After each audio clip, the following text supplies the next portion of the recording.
Hey band, choir, and orchestra directors, it's Jill. Last week we discussed getting kids' confidence level up when they are playing alone without you.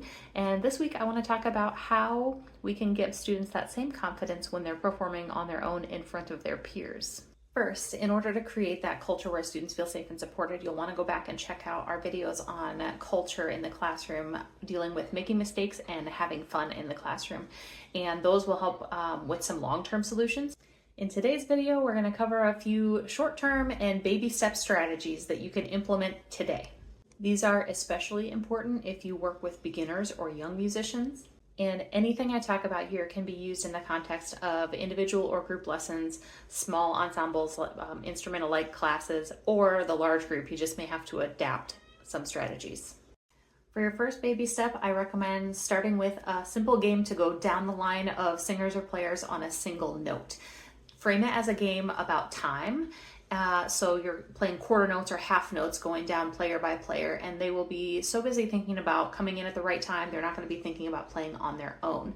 And that way students will have the opportunity to just play one note, and they don't have to worry so much about playing the wrong rhythm or anything like that. They just get a single note out in front of their peers.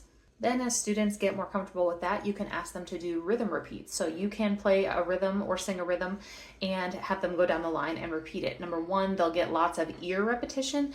And number two, you can use this actually as a quick formative assessment tool to assess students' tone. Then you can move to practicing intervals this way. This is of course really great for brass players and for singers, and as a rehearsal tool for any spots in your literature where there might be awkward leaps that you have to perform.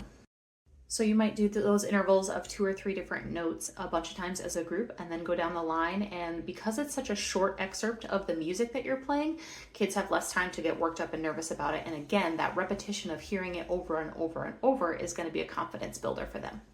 My final tip is to have students perform in unalike instrument or voice pairs. So many times when we're asking students to demonstrate something in pairs or in small groups, we're asking a group of the same instrument or like voice to do it.